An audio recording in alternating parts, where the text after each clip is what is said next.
Yang pertama, terbang ke Mekah secepat kilat. Suatu sore di pantai Bangkalan, Kiai Khalil ditemani oleh Kiai Syamsul Arifin tengah berbincang tentang pengembangan pesantren dan persoalan umat Islam di daerah Madura. Persoalan demi persoalan dibicarakan, dan tidak terasa matahari hampir tenggelam.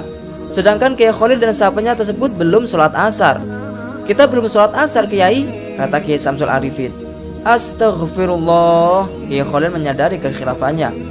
Kiai Syamsul berkata bahwa saat itu waktu sudah hampir habis dan tidak mungkin bisa melakukan sholat asar secara sempurna. Kiai Khalil memohon agar Kiai Syamsul mencari kerocok, sejenis daun aren yang dapat mengapung di air. Kiai Syamsul heran, untuk apa kerocok itu? Bertanyalah beliau kepadanya. Kiai Khalil hanya menjawab dengan tersenyum sembari berkata, "Ya, kita pakai ini untuk pergi ke Mekah." Setelah mendapat kerocok, Kiai Khalil naik ke atasnya dan diikuti oleh Kiai Syamsul. Beberapa saat Kiai Khalil menatap ke arah barat, dan tiba-tiba kerocok yang dinaikinya melesat dengan cepat dan sulit diikuti pandangan mata. Sesampainya di Mekah, azan sholat asar baru saja dikumandangkan.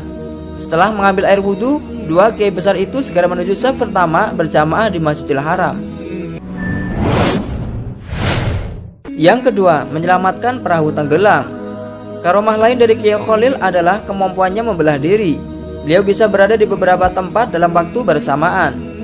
Pernah ada peristiwa aneh saat beliau mengajar di pesantren.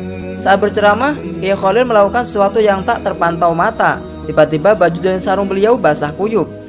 Para santri heran, sedangkan beliau sendiri tampak tenang seperti tidak terjadi apa-apa. Kemudian beliau masuk rumah ganti baju. Beberapa minggu kemudian keanehan itu terjawab. Pasalnya ada seorang nelayan sowan ke Kiai Khalil. Dia menyampaikan terima kasihnya karena saat perahunya pecah di tengah laut ditolong oleh Syekhona Khalil. Kedatangan nelayan itu membuka takbir. Ternyata saat memberi pengajian, Kiai Khalil dapat pesan agar segera ke pantai untuk menyelamatkan nelayan yang perahunya pecah tersebut. Dengan karomah yang dimiliki, dalam sekejap beliau bisa sampai ke laut dan membantu si nelayan itu. Yang ketiga, pencuri timun tidak bisa duduk.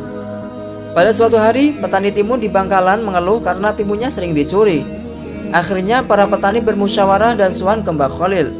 Sampainya di rumah Mbah Khalil, salah satu petani menceritakan kejadian timun dicuri dan meminta Kiai Khalil untuk mencarikan solusi penangkalnya. Kebetulan ngaji beliau sampai pada kalimat koma zaitun, salah satu contoh pelajaran nahwu yang artinya Zaid berdiri. Lalu serta-merta Mbah Khalil berbicara sambil menunjuk lafal koma zaitun. "Ya, karena pengajian ini sampai koma zaitun, ya koma zaitun ini saja sebagai penangkalnya," seru Kiai Khalil. Para petani pun lantas sedikit ragu dan bingung. Keesokan harinya, betapa terkejutnya mereka melihat